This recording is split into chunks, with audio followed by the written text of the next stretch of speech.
So first thing, I'm going to hit 1 to go into front view, hit D, and then immediately just tap my middle mouse button towards the direction I want to constrain my object, whether that's horizontally or vertically like that, and then that way I've got things on a nice straight edge there. So I'll hit D and keep hitting D and duplicate these things a few times so we've got some objects to select. So the standard way of selecting, of course, is if I just left click on this cube and then hold shift, I can then select all of these cubes.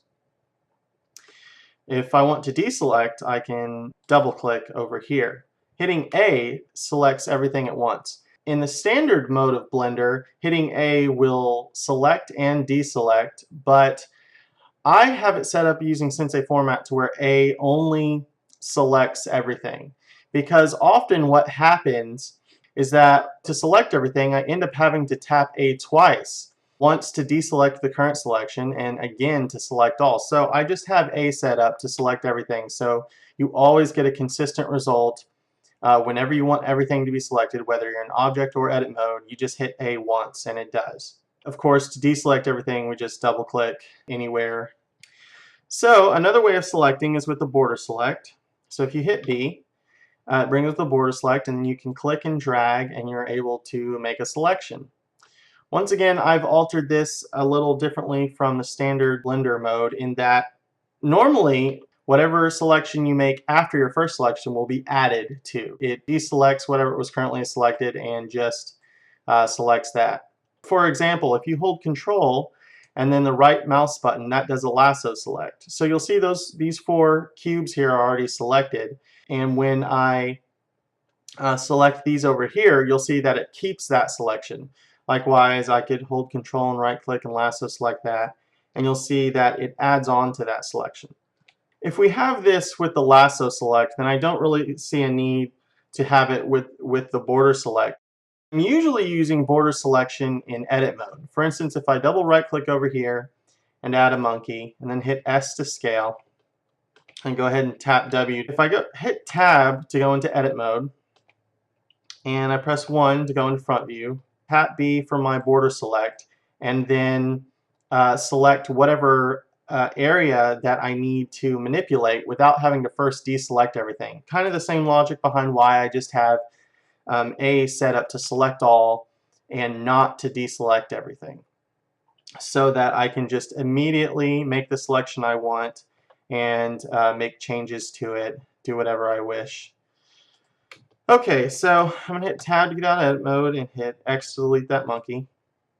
Okay, let's go ahead and tap A to select all of these cubes over here. Hit X to delete them. And you'll see our 3D cursor is floating over here. Let's just press Shift C, and that puts our 3D cursor back in the direct center of the Blender grid there. Okay, so I'm going to press Shift A and add a single cube. And then I'm going to press W to give some smoothing of subsurf. And I'm going to bump up the subdivisions to 3 and then just bump up my render to 3. So if I double right click over here and I add a UV sphere and I press W to give some smoothing to it, you'll see that the UV sphere and the cube look very similar when the cube has a subsurf modifier on it. But if I hit tab, you'll see that the actual geometry of this cube is still these square rigid planes. It's only the magic of the subsurface modifier causing it to smooth to such an extent that it appears to be sphere-like. Now if we hit W to subdivide this cube, you'll see immediately it starts to get some of its shape back. If we hit W to subdivide again, you'll see that the more faces and geometry we add to this cube, the more that it's retaining its shape. So I'll hit W one more time, then I'm going to hit tab, and you'll see that the cube is looking much more like a cube again. Now that is not a great way to get a smooth looking cube because it's very wasteful of resources.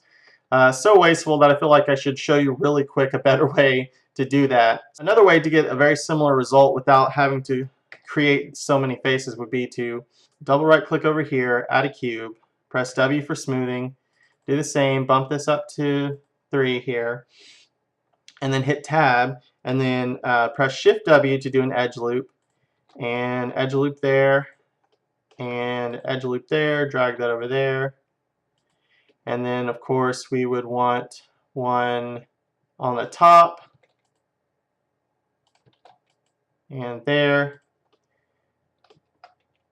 and then if I hit tab and see this, you'll see there's much cleaner, much more controlled results and much less geometry than with that cube there. So I just felt like I felt morally obligated to get that out of the way so I didn't have people creating a million faced cubes just to get a smooth looking cube. So I'll delete this one. And I'll go ahead and delete this sphere also. Let's select this cube and hit tab.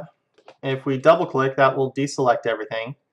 If I wanted to select an entire ring of these faces, I might select one of these faces, hold shift, and then select all of these faces following this entire path and so on. Better, quicker way to do that is to use the loop select, which is just by holding Alt and clicking on one of the faces. Now there's two ways to do a loop select. I can do a vertical one and I can also do a horizontal one. The way Blender knows which type of loop selection you want to do is by the direction of the line at which you're clicking on. For instance, if I want to do a vertical loop select, then I will select a flat horizontal edge like so, and it knows I want to go up that way. If I select the vertical edges here, it knows that I want to go from left to right. That may sound a little confusing, but as soon as you start doing it, it's entirely intuitive and you won't have to think about it at all. So you'll see that does a full loop selection there. Now the same way we can select a face or an edge or whatever and then hold shift and add to that selection, we can also do a loop selection by pressing Alt and left mouse, and then we can hold shift and Alt and left mouse and add to those loop selections. So I could do a bunch there, and then I could do a bunch of vertical ones like this. So you'll see pretty quickly we can get a lot of definition out of our selections this way. If I select on edge selection, you'll see that the type of selection immediately converts. So whenever you want to convert your selection type from vertices, edge, faces, that's all automatic. Of course, the loop select works whether you're using vertices or edges or anything. Kind of looks like the Borg cube down here. Finally, we have the circle select, and in Sensei format, you use circle select by holding C, and you'll see this kind of paintbrush show up, and then you're able to just click and drag over any area that you would like to select. And as soon as you let go of the C, then the circle selection mode is over with. If you want to subtract from your selection, click and drag with holding the middle mouse button down. Of course, you can scroll your middle mouse button up or down to increase the size of your brush here. If I wanted that selection to go straight through, I could either tap Z, which is what I usually do the same selection like that, and you'll see that my selection has bled through. Or I'll tap Z to go out of wireframe mode. You can click this button here, the limit selection to visible, and whatever you select through an object will also go through the other side. But I usually don't use that because it tends to make things a little more difficult. In some instances it's great, but I usually don't use that. Usually if I need to make a selection that goes all the way through, I'll tap Z to go into wireframe because it's right where all my other hotkeys are, and it's a real quick thing to do.